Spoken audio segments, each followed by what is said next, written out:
Board of Works meeting to order. Phyllis, do we have roll call? Cam Collier.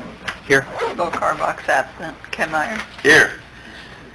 You were emailed a copy of the minutes from our February 21st meeting. Do you have a motion to approve those minutes? So moved. I have a motion. I'll second that motion. All in favor? Aye. Opposed? The same. Thank you. On the agenda, first I'm going to have Bill Slyke from AECom come and kind of give a update on how we're doing on the sewer project. We're almost there. We're very close. Yep. Okay. Is that on? Yes, I turned it on. Okay. I'll try to speak into it then. So, we had our progress meeting. We've kind of been on a winter hiatus, and they've been doing a few little things, closing off the old interceptor mostly. They caught up on some paperwork. We went over 4 change orders that I lumped into, actually, there are 4 parts. I lumped them into 2 separate change orders, 6A, 6B, 7A, 7B, basically divided by what they were for and what we knew we needed to do for discussion and review of these, which we went over today at the progress meeting. 6A was, it comes to $1,871.50. That was for an unforeseen pipe that was in the way that they had hit while they were excavating, and then they had to repair. I think it was a storm pipe that they had to repair. I think that was near the blue tank. Change order 6B was for a structure. There was a diversion structure we were running a new lateral out of, and it needed to be replaced and a new manhole added in its place. That was for $6,200 even. So change order 6 as a whole will be $8,071.50 for those 2 items that were pretty much directly related to the installation. And I'm going to have paperwork to the mayor for change order 6 to, we're going to recommend for payment of that. I don't know if you need to do a vote for that one first. You want to do them that way? Do I have to have the hard copies, or can we just go ahead and okay them, Phyllis? It's up to you. I know the, I mean, I have the exact amounts, if that's the key thing. Well, if we okay them tonight, you can get them paid in the next 2 weeks. If we wait till we have the hard copy, we can't do it for another 2 weeks. Right, and they'd like and I know Greg would like to get paid. Yeah, so. they'd like to get them paid, and I will have the. And we talked about it today in the meeting, so I'm good with that. And I would make a motion to approve the pay order 6A and 6B. Second? Yeah. 6, 7. All in favor? Aye. Opposed? The same. Thank you, Bill. Okay. And then the other one? one? And then the other 2, change order 7A, and this is the reason I broke them out, is these required a little more clarification and discussion, and they weren't as directly involved with the installation of the sewer. Change order 7A was for the additional work back in November. I think it was the November 21st meeting. I don't remember the exact date. Jeremy Gilbert discussed a change order for removing some of the curb island at the, by the granary property along the alley along First Street, and it was tentatively authorized a change for $2,000. And we got the change, and the actual gross change of additional items is $4,760.30. $4,760.36. Now, that does not include deducted items that will be deducted when we do our final quantities of items that are unit priced. So there's 30 or 40 feet of curb that will not be being replaced. There's a couple of trees that will not be being planted. These are unit priced items that will be caught up on at the end of the project with a final unit price change order. Fleming gave me an email back and said the rough numbers they were able to pull off of this for the day, that's about $2,150 of savings. So the net amount for this down the road will be a little over $2,600. But we need authorization for the change for the $4,760.36 tonight. And we won't have the final deduct until completion. Until we're actually at final completion. I understand. Down the road. But it was confusing to me, and I wanted to be sure I was giving the board the correct reasoning of why this is, I mean, it's a big chunk difference. It's double what, was noted, but that's why. It's just the part we can add. Right. Change order 7B likewise required some additional discussion, and that was for, as they were excavating for the new sewer, which is rather deep and it's along the river, they were finding areas where they dug through a couple of older foundations. We're talking big pieces of concrete, big tree stumps that couldn't be busted up, broken. Jeremy confirmed this, Verlin confirmed it, the mayor saw it and confirmed it, the inspector confirmed it. Back in between the blue tank and the river area. And coming up through, back into and even when they went across the road. When they went across the road, there was some there, and then up behind the Loshi building where they open cut that instead of, and what it amounted to is they had to bring in extra haulers and excavators to remove these items that were not foreseen and not anticipated in the contract. This is above and beyond the normal anticipated excavation and hauling, and it amounts to, over the course of the project, $30,841.25. And with approval, we're going to recommend, we'd like to recommend payment on that one because it is a significant amount of work. I mean, there were about 20 hours of running heavy equipment, a couple pieces of heavy equipment and stuff to get this stuff out of the way. The net total, or the total that we need for change order 7, combining A and B, is $35,601.61. 35,601? Yes, 601.61. Okay. Where does this put us on the total, I mean, in the big plan of the budget with the overage that we had set aside? I believe we're still under the proposed, like the engineer's budget. We are still well under that. We are. How much, I can't say. I don't remember. I have to do some more digging. There are a couple. Ann, do you know? Okay. So the fact that the hand's back there. I have to look. I'll be back in 2 weeks, and between now and then, I will dig through this. And yeah, I was wanting to get to that, and it just was taking some time to dig through everything. So in 2 weeks we'll have that, because in 2 weeks I'll be back, because the third item, I'll jump ahead just to give you the preview. They are at substantial completion. You have an operating sewer in place. All the pieces and parts are there. Basically what's left to do is some abandonment of the old interceptor and the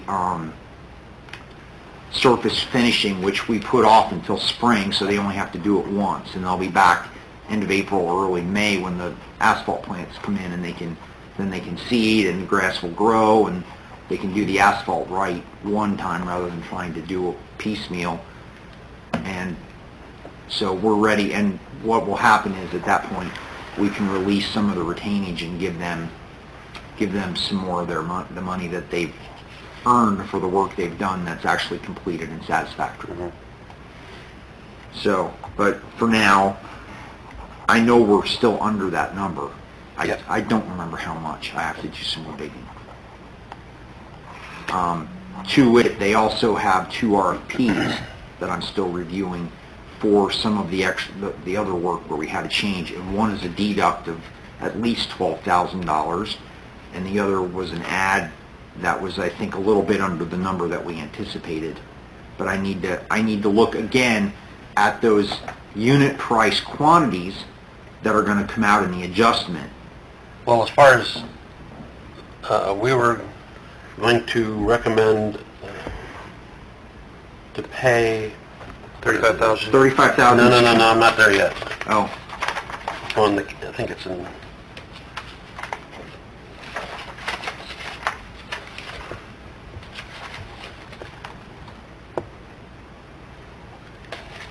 Didn't we have, or did we do that already?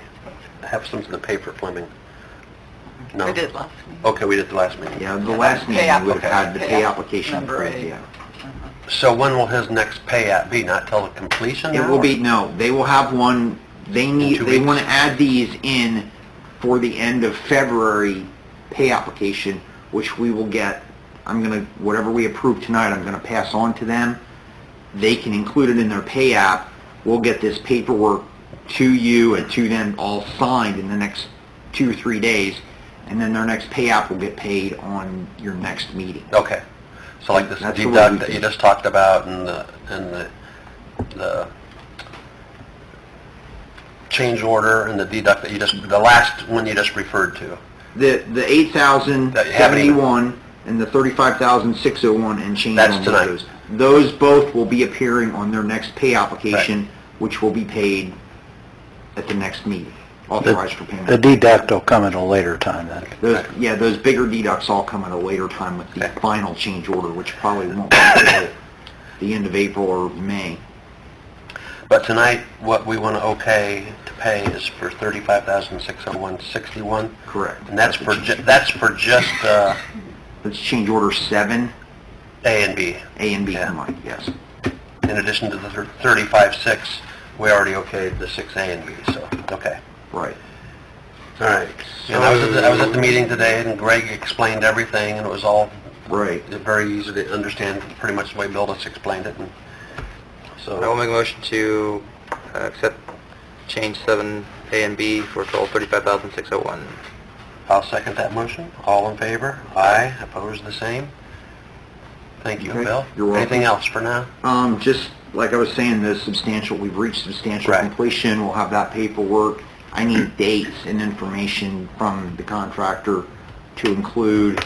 We'll get that next meeting, and then they'll have their regular pay request. And then after that's approved, we move into probably releasing some of the retainage. And maybe we'll have some of the RFPs reviewed, better handle on it, and I'll get those numbers. And I should be able to also include with that, those RFPs then. Okay. Okay. Thank you for hanging around. You're welcome, thank you.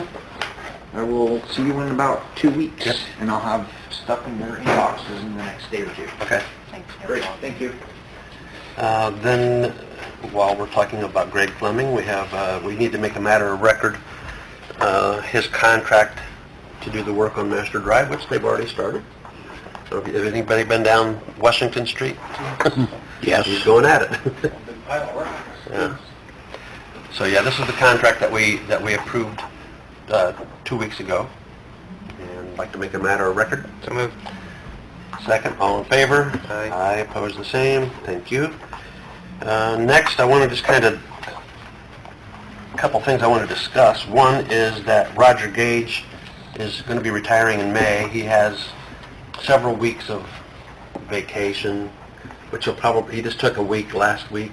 He'll probably take a lot of Monday, Friday kind of things and go up to his lake and whatever between now and then to kill out his vacation time.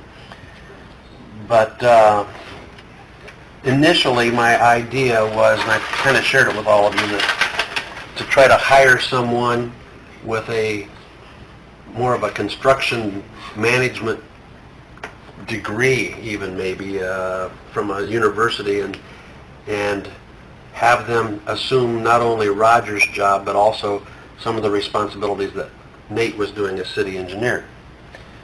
And unfortunately, I'm not making excuses, but the last couple of months I haven't been on the job as much as I should have been. And now I'm kind of down to crunch time where I need to get somebody hired for Roger's job. And I don't have that job description written yet for the combined job. Tim and I talked, and I talked with Roger. I would like to get someone hired so that they can work with Roger. Roger's kind of like Verlin Butcher. He has a lot up here that's not you know, a lot of it's in books that they can read and find, but Roger just knows so stinking much. The more time we can get with this person transitioning with Roger, the better.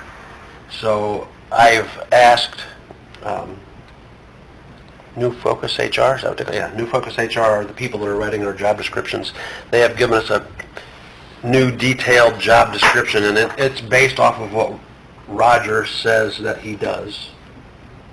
And she's written a new job description. I haven't seen it. She just emailed it to us this afternoon. But Phyllis has looked at it, so it's very, very detailed. And from that, I want to go ahead and post Roger's job. And in doing so, as we get applicants, I want to, as we interview them, feel them out as for whether or not, looking ahead, if they would be qualified to assume more than just Roger's job. I mean, I can't really, I can't get this job description combining the two yet, okay? But I don't want to eliminate the right candidate, knowing that this might be a position like we did with Jeremy and with Dan, where they were here and then we made Jeremy operations manager and he moved up to another level.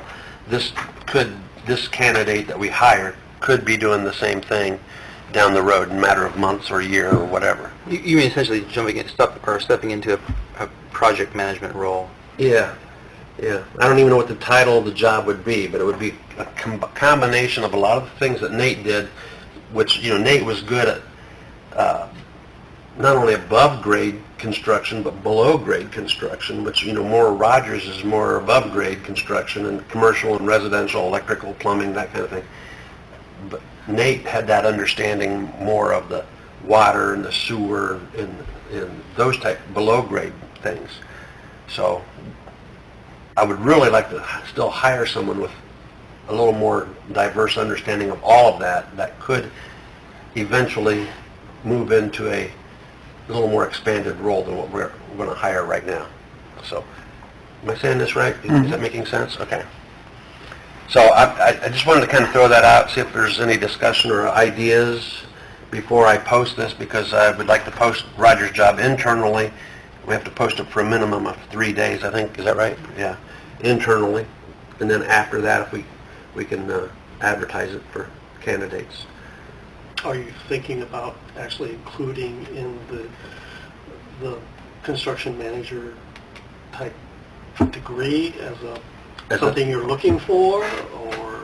Well, in the I know the job description there doesn't call for it, but it doesn't call for construction management degree, but it does call for a bachelor's degree or equal years of experience. Or go with the project manager type. Yeah, previous working in the construction, electrical, plumbing, and heating with residential and commercial setting is required.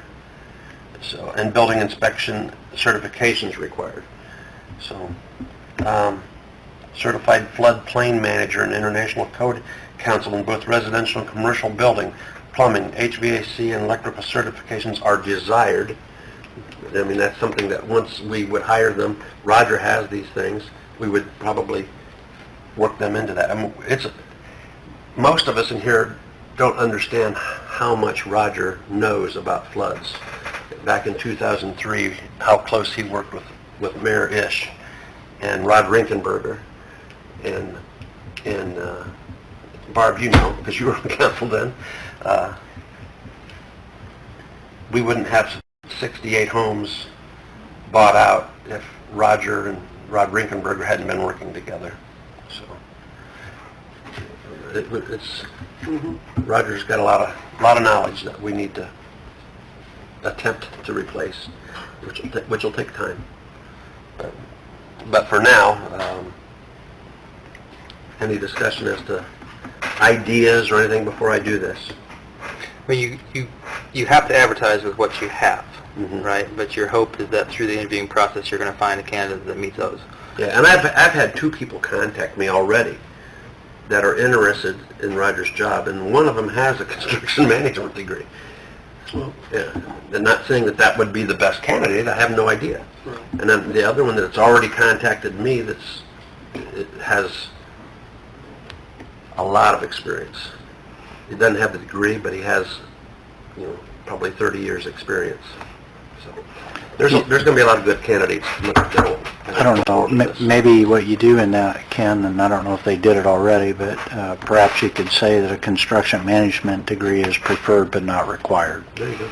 Then that way... That's what I was Yeah. getting at. Right. That way, if people are looking to submit their resumes, if they have that background, then it's going to give them an opportunity to be The only considered.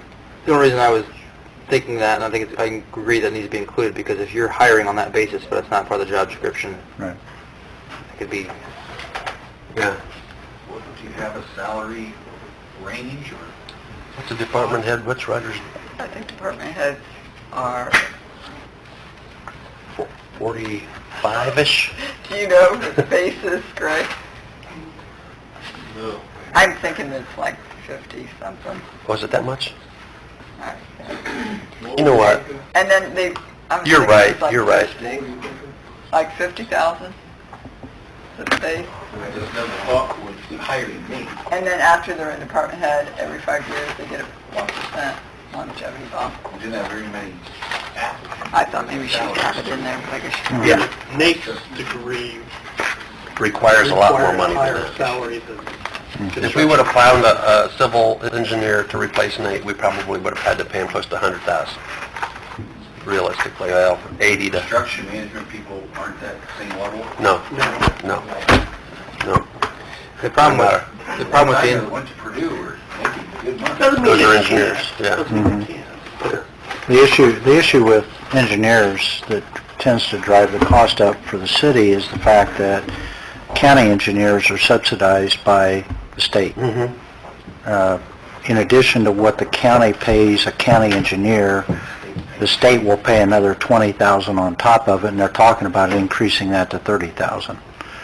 So for the city to hire an engineer, you're looking at paying a comparable salary to what a county engineer can hire in at, and in part, that's one of the reasons that Nate left, is that he had the opportunity to go to Wells County, be the county engineer, and get a pretty big bump in pay.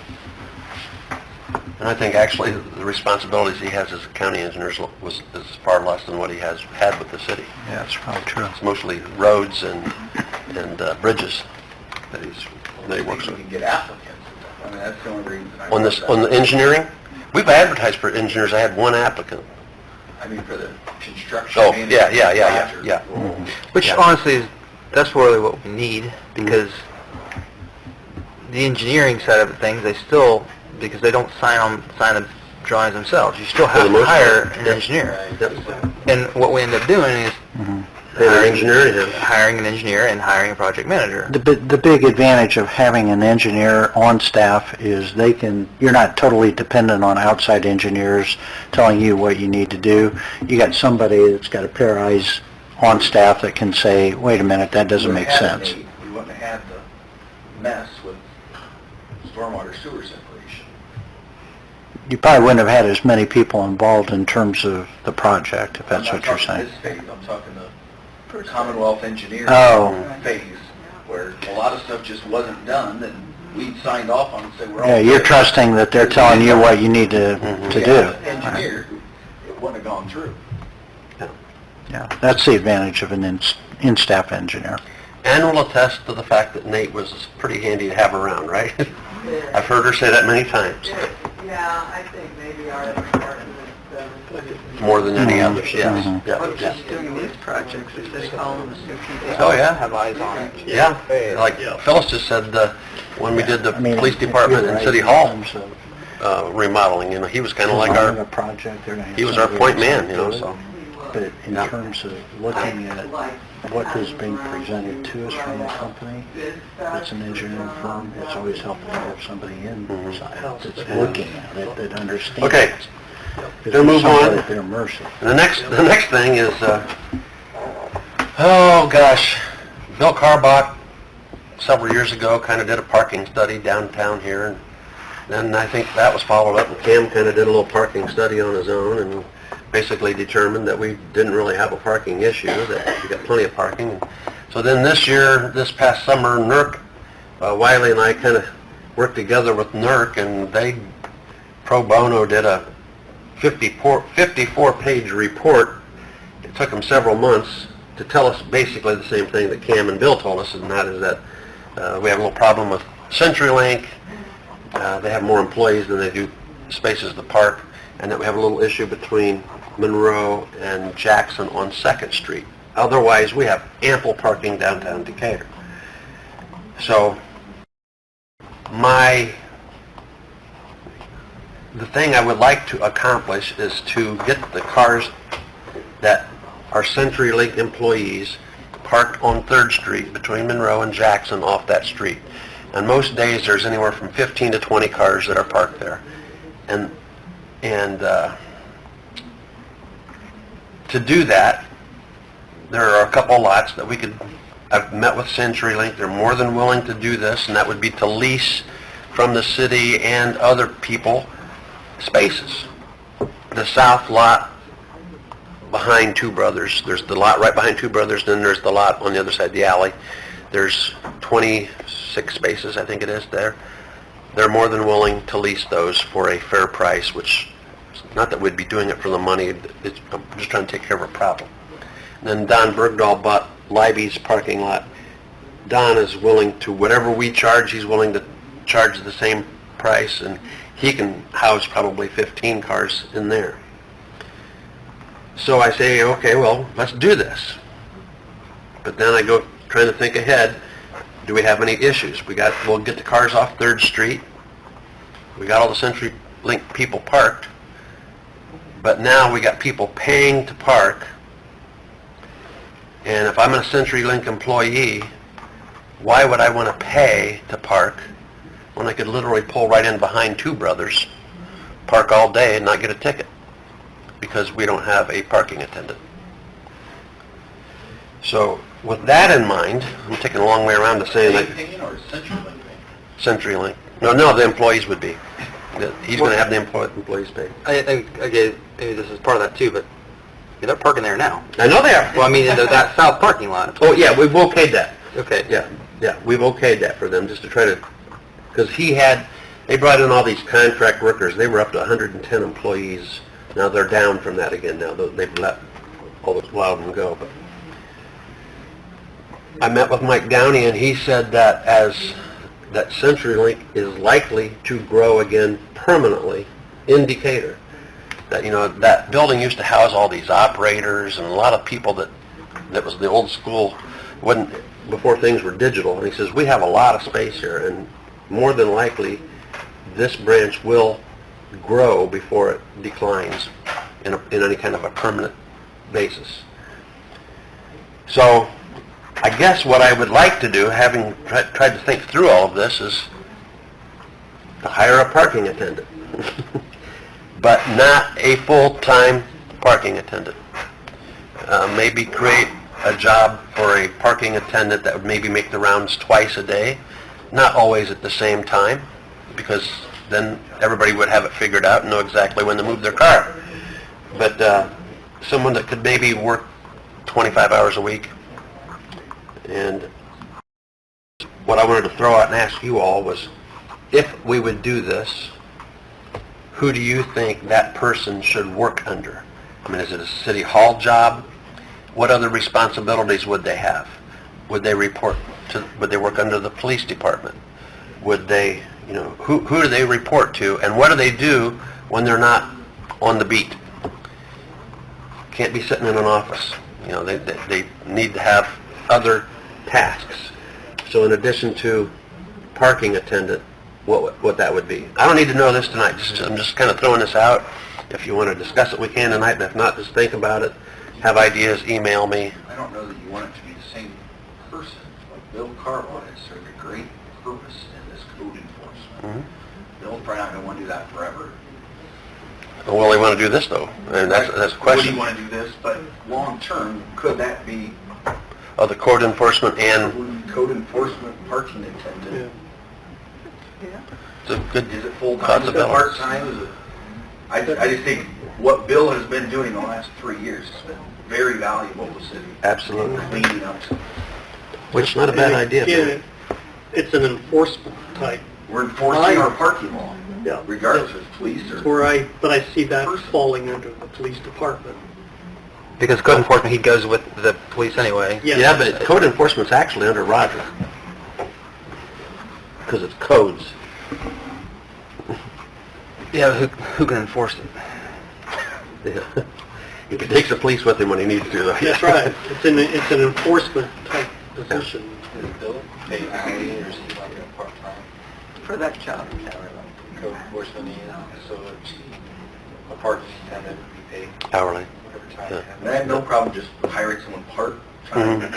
But that's not a bad idea, though. Now, but maybe as that evolves, Yeah, right now Bill kind of has a good gig. yeah. He's in Florida, I think, right now. He can come back and enforce code. You want to get back from Florida, he's going to Colorado, I mean, he's got it pretty good right now. But Got an email from him today that said the weather's real nice in Florida. That was nice of him. Yeah, actually his wife wrote it. It's kind of him to think of you. Yeah, wasn't it though? are all the spots full behind Two Brothers now? Is there No, but here's just food for thought, There okay? is no real parking issue. We've got plenty of spaces. Yes, but for example, a new beauty shop just opened right over here.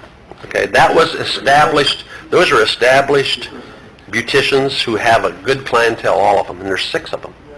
Let's say 5 of them are working. That's 5 cars. Let's say they each got 1 client, that's 5 more. Let's say they got 1 more in the wings waiting, that's 5 more, that's 15 cars. So the lot behind Two Brothers I can see being used a lot more just from one business alone And out front. and up front. I have countless customers that are lazy, that will say, I stopped, there was a spot right out front. Mhm. Yes, they could park down around the corner, yes, they could park all kinds of places. They want to park right in front of us. And some of those people, you'll never change their mind. Right. But they're more than willing to drive to Glenbrook, park, and walk all over the ball. Or if you park in Walmart's parking lot, by the time you get to the back of the store, you could have been in 2 businesses Yep, downtown. exactly, exactly. By the time you got back where that milk is that you're stopping to pick up, Some of yeah. these business owners, you will never convince them to park a block away, so this is open for their customers. Yeah. The bank still does it every day, just burns. That's why I agree with Go out Ken, there and move still their needs car. to be some enforcement. Yeah. Yeah. Even if it's hit and miss. Yeah. And then we need to look at the actual parking. It's 2 hours right now. Do we want it to be more than 2 hours? Do we want it to be 3? Then we need to look at the fine. Do we want the fine to be what it is now? Do we want it to go up? I think the fine could go up. So, Before we had this discussion, I know. asked for 3-hour parking and a $10 fine. yeah. I think when we do more work there on Madison and you do the Schaefer building out of the way, I think that alone, obviously there's going to be more spaces there, but I think more people are going to be inclined to actually park over there and walk. Right now, they're not going to walk up through the back alley to your business. But if that was taken down and cleaned up... Then they would. Sure. Make it more attractive. Well, that's all of the alleyways, as we've got on the planning books, Mhm. that will make a huge difference once that happens. And So- speaking, if I can, go ahead, you had more. Segueing into the Schaefer building. Oh. We're done with parking attendant? Yeah, from the parking tent to the Schaefer building. You all know Kevin got the tax credit funding to do the project, and we had a meeting with him this week. Tim and Melissa and Jeremy and myself and Mike Blee. And, you know, our hope is that by the book, he doesn't get his funding until 3rd quarter. Thus, we can't take the Schaefer building down. If we can't take the Schaefer building down, we can't do the Madison Street project this year. So that's what we wanted to meet with him about primarily.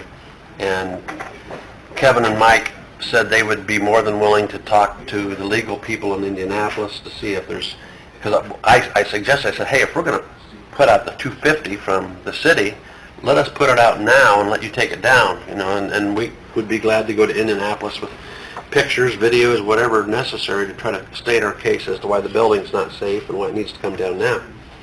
And they were in agreement. They said they would gladly contact their legal counsel in Indianapolis and see if they thought it would be feasible. At the same time, Tim was going to contact Tom Pittman, who Which I have not heard back from, but I'll follow up. but the big reason for that was because the $250,000 that the city puts forward is actually going to come from our redevelopment commission. You have to run it through them because they have more flexibility to get the funds to Kevin. The city can't just write Give a money. check to Kevin itself for $250,000. So there's steps that you have to go through in order for the redevelopment commission to ultimately get the money there. And that's, if you recall, that's why the Schaefer building, once it was acquired, was transferred over to the redevelopment commission in anticipation that we may have to go that path. So I've got to call in for Tom Pittman right now to find out. My question to Tom, what he indicated is that the commission could go to a local bank and borrow the funds and then repay that over a period of time. If there's some way that we can move money from the city to the redevelopment commission and avoid the borrowing, that would be preferable. So I've already posed that question to Tom, and we'll see if we can find a way to do it. It may be that you may have the ability to do that with funds other than general funds, in other words, property tax funds. So it might have to come from seeded funds or some other of the different funds that we have, but that may mean moving money all around. I did budget that, though, in our Did you, budget. Yeah, in the it's seeded budgeted. funds? I think I put it in CCD. Okay, so it's possible that we could move CCD funds over, that's my question to Tom. Well, Biggs has already contacted his legal counsel down there, and they said that they see no problem with this, that they think that we would be able to put forward our funding and get the Schaefer building down this spring. And not impact the tax credit financing. Yeah. It's still a matter that we have to get HCDA to sign off on it. So when would those steps Rainy day. take place, or what, Rainy day. what's the That's next- better yet, you said. Yeah. But Jeremy's ready. I talked to him Well, last week. rainy He's day ready. funds from general fund, so. They've already, everything's disconnected. I mean, if he had to go ahead, they would. I think we could Right, transfer but I that mean, as I don't know far as if we getting can- Indianapolis. To read to redevelopment, so you're saying. Yes. All right. What's the next step now to get Indianapolis okay, since Well, Kevin wait. Biggs is attorney? While they're okay, we probably still would want to go down and make our plea. Right. But not till... Yeah, I want to check with contact Tom. us. I want to find out Okay. how quickly we can, because, if we're going to try to do this fast, we got to make sure that we take the proper steps as quickly as we can to get the Sure. money moved around in order to get it to Kevin. Then there's one other little hiccup that we talked about today in the department head meeting. That is the fire suppression system that music house has. If a building has a fire suppression system, you can't take it out. Once it has it, it has to have it. And the water line that supplies that comes from the Schaefer building. So we take the Schaefer building down, we lose the water line that goes to that building, and then, so we have to come up with a plan on how to likely dig in the sidewalks out in front of the music house, and Run a new... can Biggs do that when he doesn't even have possession of the building yet, when he's not even the owner? So he would there's some legal work as far as having to work that out with the current owners and Biggs, and so I tried to talk Les into just letting us have a pass for a few months, and he won't do it. So that's yet another issue that we have to look at. Well, when will the music house be vacated? Do we I have know no that? idea. No idea. Because if the building has no inhabitants at all, does that make a difference? If the building does not have any inhabitants, does that make a difference? It still has to be maintained. Sprinkler system's on at Kmart right Okay. now. So But let's not take this as all bad news. This is all still good news, and our hopes are that we can get the Schaefer building down this spring, and we can get construction started on Madison When you Street take the Schaefer building down, soon. does the pipe have to be cut off when you take the Schaefer building down? I think. That's kind of what we were talking about today. Sprinkler system just in the bottom floor, guys, or is it in the apartment studios too? Les, is the sprinkler system on the second and third floor as well, or just the bottom level?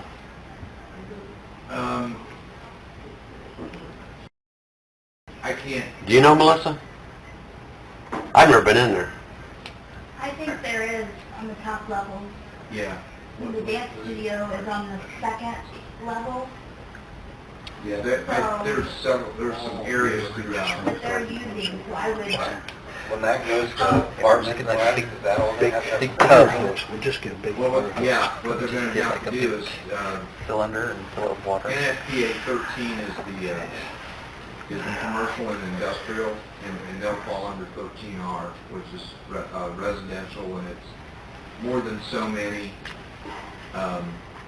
units, and I think they're for sure going to qualify, but they're going to have to maintain, because it's there, whatever's there is going to have to be converted to a 13R or residential, so they're pretty much stuck with, which is really, in long term, is a good thing. It really is.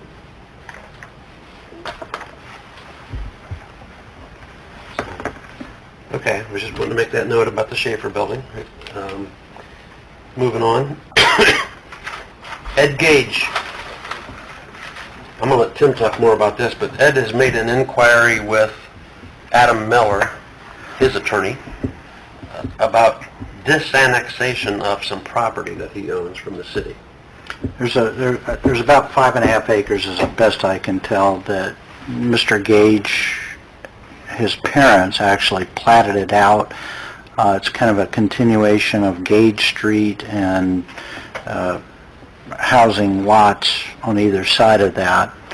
Ran behind Bowman. Yeah. Yeah. So apparently he's now saying that he has no interest in ever developing it.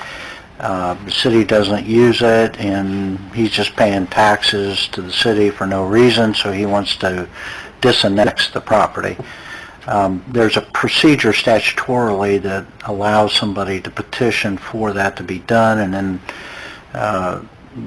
you have to make a decision as to whether or not to disannex, and there are certain factors that you have to weigh. If he doesn't like the decision, if, for example, you said, no, we're not going to disannex, then he does have the right to appeal that to the circuit or superior court, and basically then the court hears all the evidence all over again and makes a decision. Adam contacted me some months ago about this and just kind of filling out the city whether or not the city had any interest in considering this.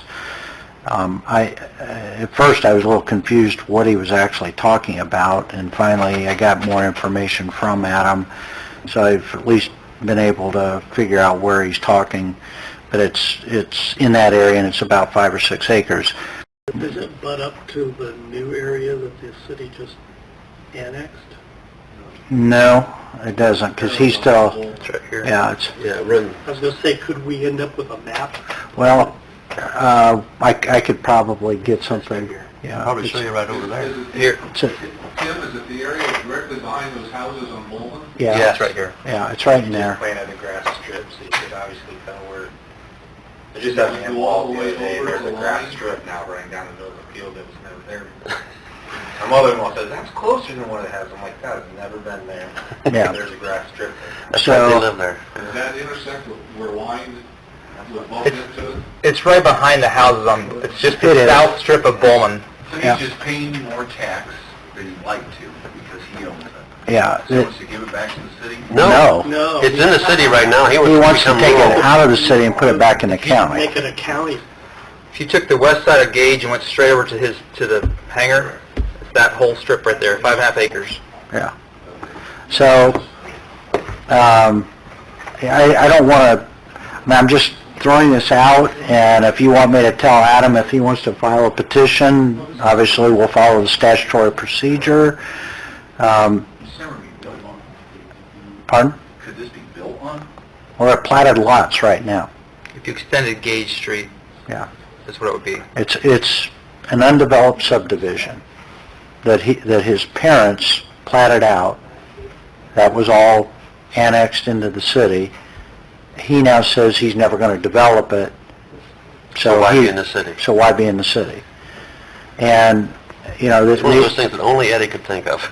that the issue that the city needs to think about is, you know, is there some intended use now or in the future with regard to the right-of-ways that you currently have in the plat for water or utility services? I mean, is there ever going to be a need to use that? I don't know that there would be, but that's something you need to think about. And, or whether or not it would create some kind of a donut hole, such as we have in some other areas of the city, where you end up with an area that's surrounded by the city, but there's a little section that's in the... Built those homes on Gage. I don't know who built it, I don't know who built them. but it was platted out by My them. question would be, did the Gage property originally go all the way up to Bowman? And those houses that are along there, was that part of that addition? This was a second edition. But was that a first edition of the Gage? Yeah, there was a first edition, and this is a second edition that was platted, but it's never been developed. But you have a right of way in what that. Yeah, it's dedicated to the city. Yep. So, you know, I don't know if you want me to tell Adam just to file a petition, but we're not guaranteeing what the outcome would be. I can do that. I don't think you should decide ahead of time until you have something actually before you. But I throw it out to you now so you can kind of mull it over. I don't see any concerns with it. I mean, he's got all the surrounding land to the south.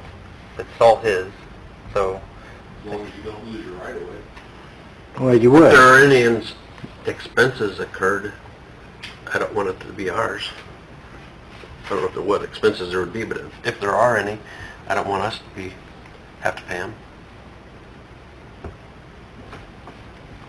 Did he sell any of his ground to the county in the jail project? No.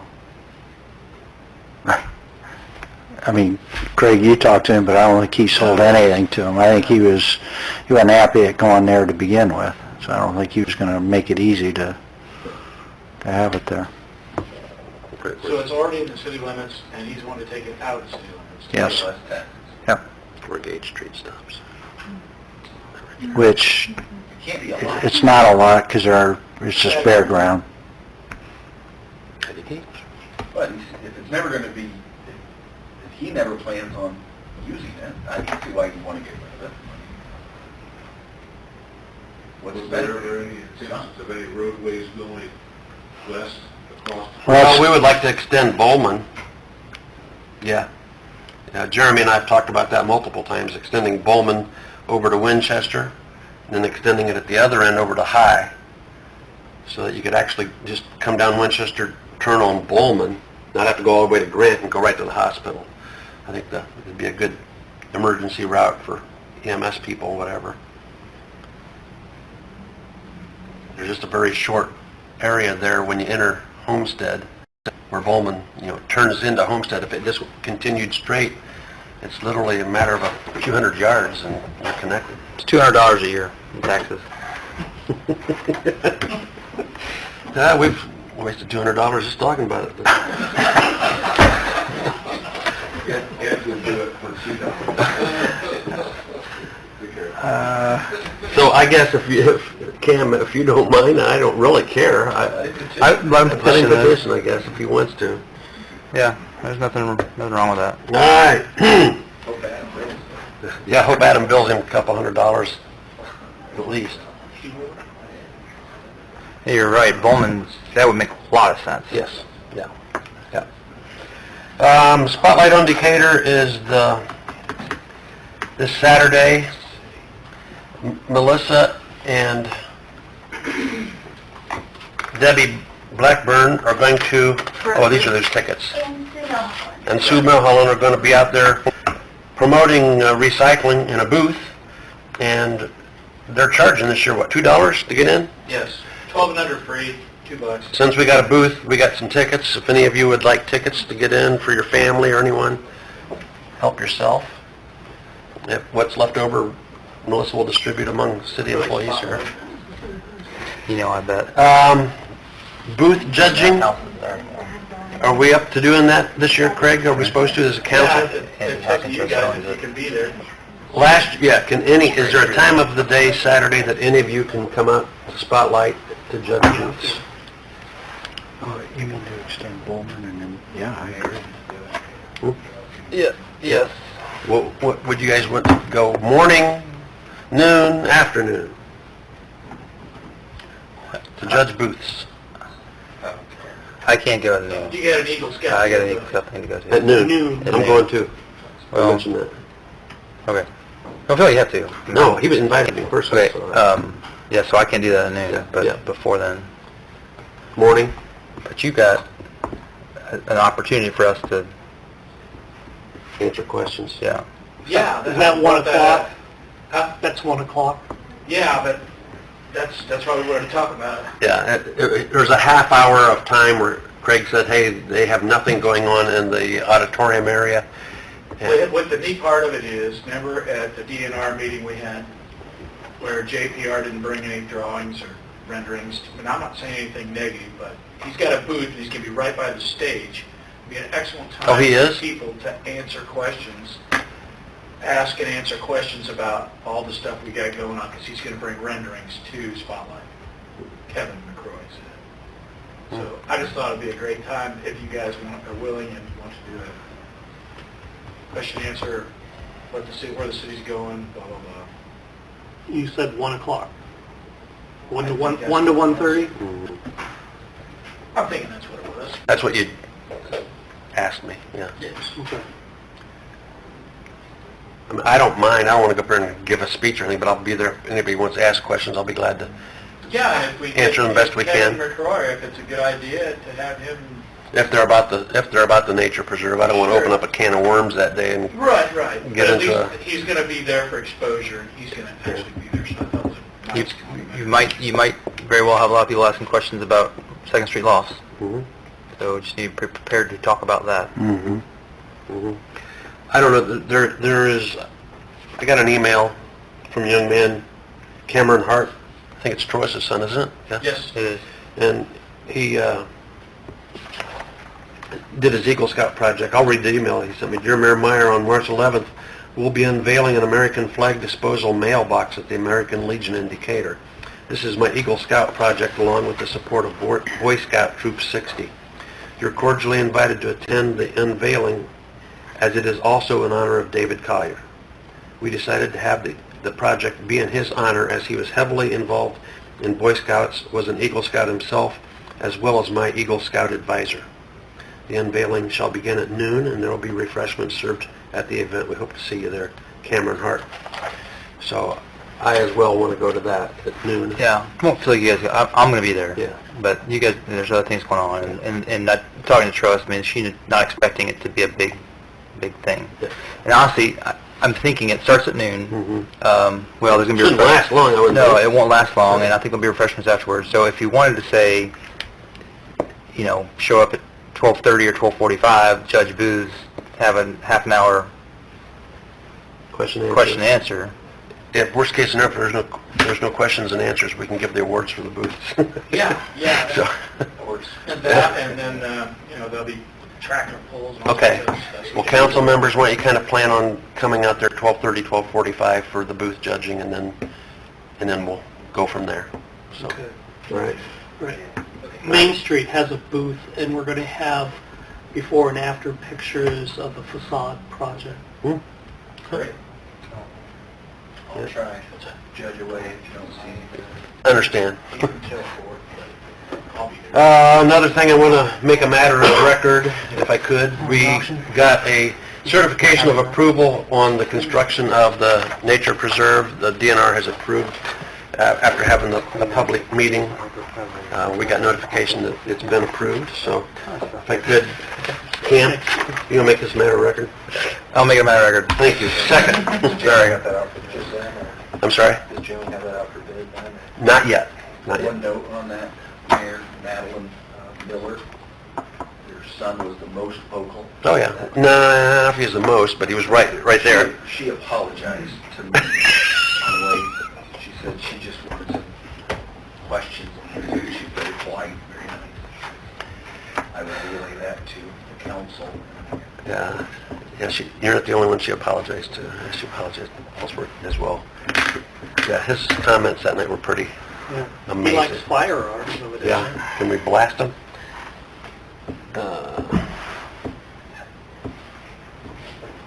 Eagle She was Scout. there a long time. I just was curious. And then the only other thing I really have for the Board of Works meeting is, at the last council meeting, we agreed to accept Worthman Field from the school board.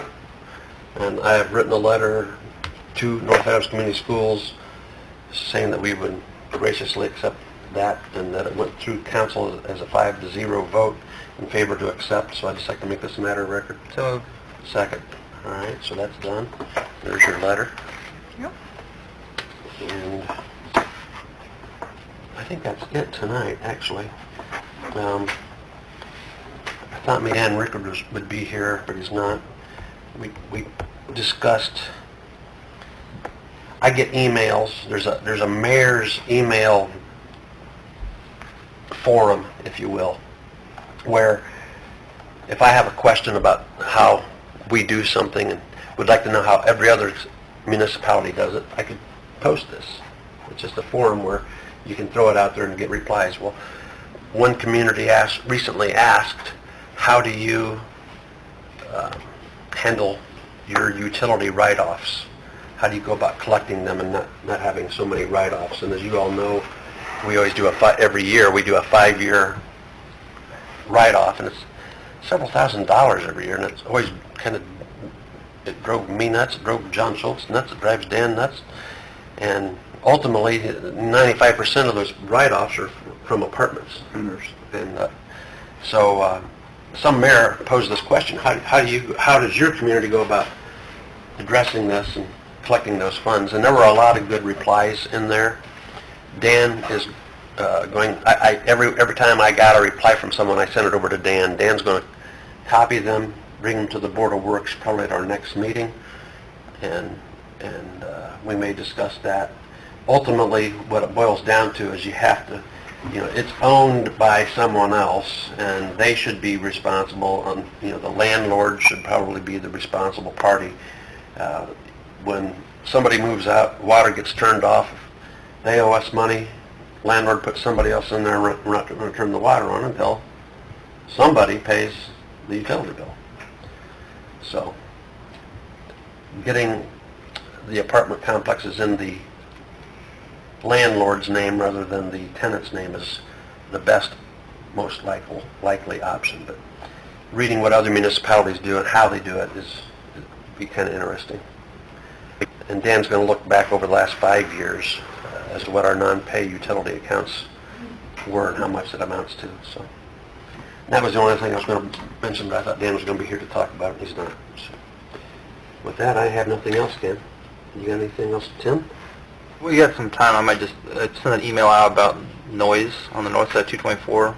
You think it was from Bungie? Well, where I live, I don't hear it so much in the winter with the windows shut and everything, but in the summertime, yeah. Melissa, do you ever hear the loud? It's just like a big fan running somewhere. I've been told it's at Bungie. I hear it, but it's nothing that... Yeah, you just kind of get used to it. Or You just get used to it. I hear it about 5:30 or 6 in the morning. You said something about the dino. And it sounds like planes, dynos sounds fly like during the propeller planes Mm. sitting there Yeah, running before it like a takes plane off. over top of you that doesn't leave. That's how it was expressed to me. I wouldn't say over the top, it sounds like the drone of a propeller Yeah. plane. Do they have fans on their silos? I don't know what it is, but from where, At the base of the sidewalk. It's just like a dryer, right? It's a Yeah. big, Yeah. it's like a big, bin dryer. Well, that's what I thought it was when this individual called me. was Bungie. Yeah. I mean, because really, there was a discussion about, and I think it was Dolco, right? No. Dean's. Because they had those big fans right there on 28th Street. Because people over in Deer Ridge, right, or Deer Run. Do you ever hear any noise coming from the Dean's? Not on our end of the street. Okay.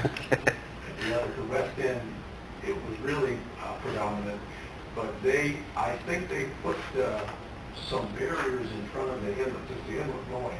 I think they put some barriers in front of the inlets to break that up, because it's not as bad on the west end of the street as it used to be. Okay.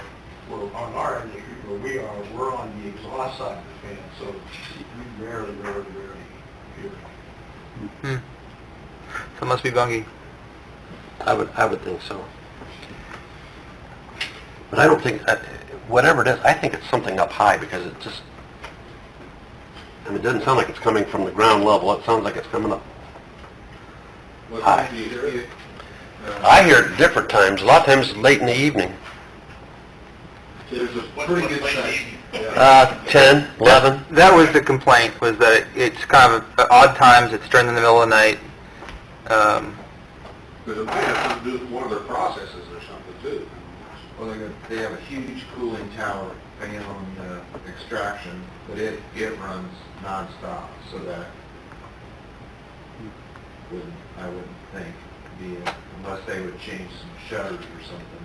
I guess it'd be some kind of dryer or exhaust for their chemicals or something to keep the air moving. Anything else? I didn't know what time of day it was when I responded. Yeah.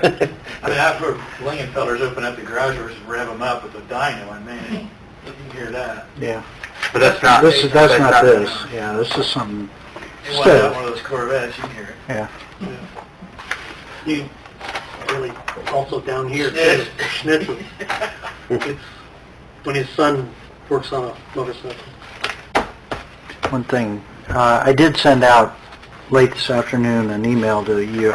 You may already get it, but if you didn't, I sent you kind of like the legislative update at the halfway point that's sent out by AIM, and it gives you kind of where certain legislation stands that will impact the city. So I shared that with you. I also passed it on to the Redevelopment Commission members because they had requested information or updates on certain of those bills as well. So, and in that email, I also pointed out that the Kohl's case that's before the Supreme Court, this is the big box dark store case, oral argument is going to be heard on April 27th.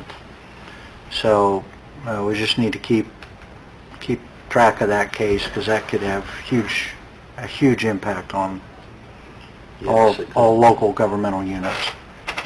Mayor, I had something to be brought up here or council. This came about, I personally showed up with a flyer to hang up at City Hall, and there's nowhere to hang up a flyer at City Hall other than tape it to the door or wall out there. My thought was, could we have like a community bulletin board right inside the double doors, kind of like something like the library has at the drinking fountains? I told Melissa we would bring it up at council. Yeah, it didn't need to go to council, I don't think. Just, might not be a bad idea. What do you think, I Phyllis? just thought, looking around, that would be kind of a place to not junk up the, pretty picture and the stuff going on. Think about the first Big Burn, when you walk in their doors, they have that big... Community bulletin board. The county has one as you walked in before the auditor's office, too. I just thought inside the double doors, there's a blank wall right there, might be a good spot. We'll get on that. That's a pretty good idea. Yeah. Anything else, Ken? Anybody? No. If not, Motion to adjourn. motion, I'll second that motion. All in favor? Aye. Aye, oppose the same. We're adjourned.